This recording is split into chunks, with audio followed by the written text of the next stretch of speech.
Good morning.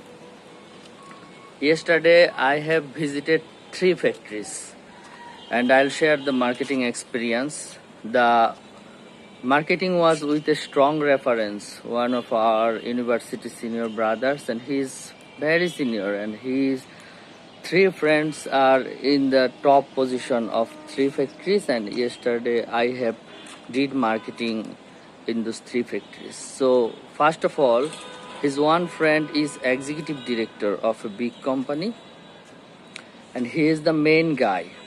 So we went meet and they arranged very nice hospitality for us also, and they discuss everything, give time, and almost we able to convince them to take 1 container yarn, imported yarn. And the second guy, the senior GM, general manager, and the yarn procurement GM, both guy was agreed.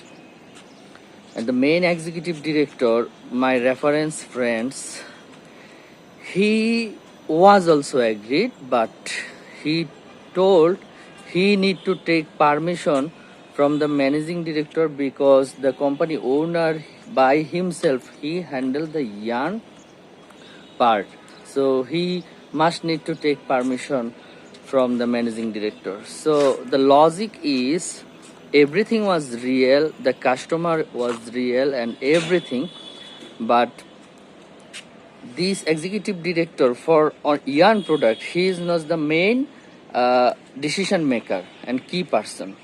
So this is a very important part in sales and marketing.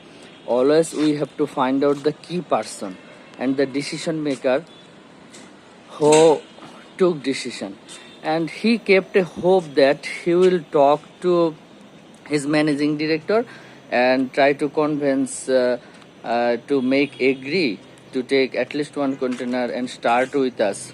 But the overfront convince will not so good.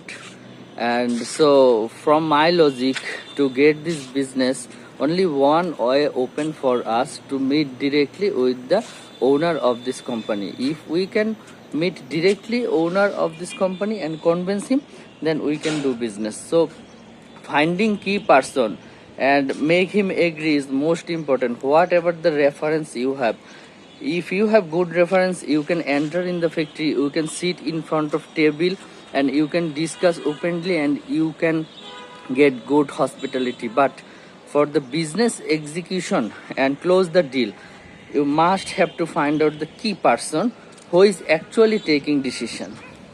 And in the second factory, my reference friend is the executive director, and this factory is not so big, medium category factory, and he's the real customer. He is taking decision of purchasing, and he interested to give business and owner is not interfering there. So he will buy, he promised, but he took requested for 1 or 2 month time. So when season will come and market price will be stable, he will come to us and give business. So here we have to keep him in follow-up. Maybe twice in a month we have to go and keep him touch and build up the relationship and build up the trust that we are available and ready to give service. Just keep up this confidence and nursing this promise. So this is the main fact why he could take decision, because he is the main guy, he is the main decision taker, so he can give business easily. And the third factory, the customer was so tough.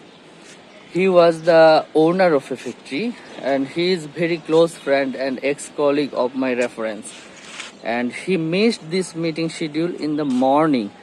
He was in a bank, and in the evening 6 p.m. he called back and he asked apology and he requested to go again and shown a lot of interest.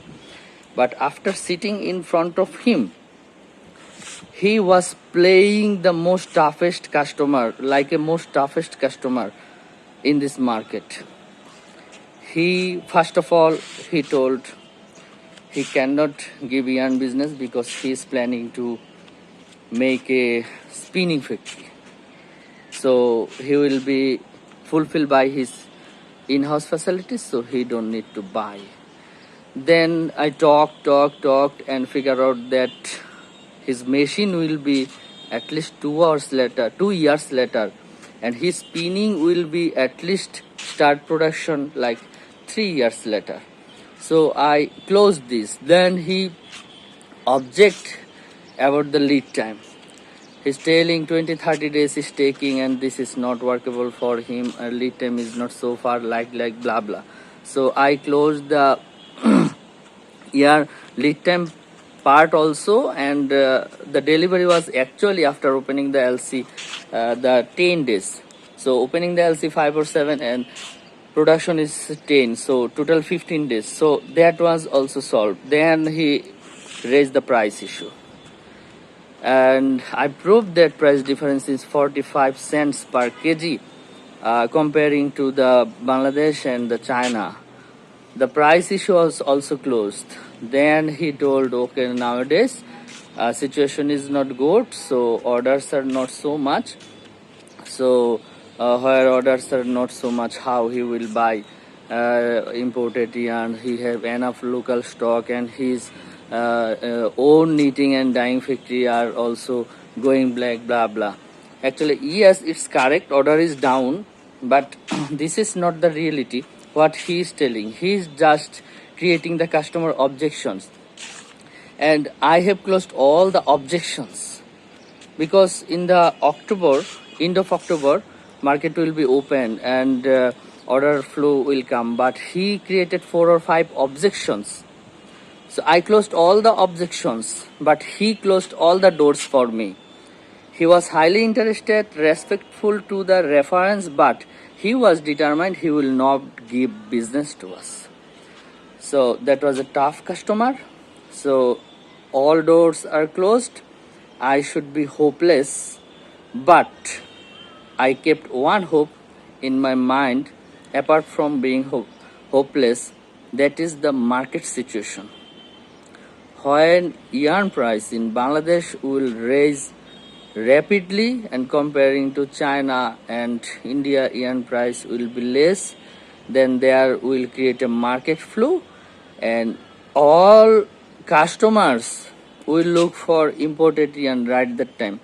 So I'm hoping that if I wait 2 or 3 months, and when market situation will be good for imported and local yarn price will be high, then I will knock this customer and I will approach again.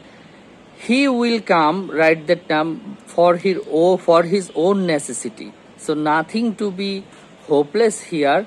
Just I have to wait for the right opportunity, and when I will get the proper information, market is changing, then I will approach him again.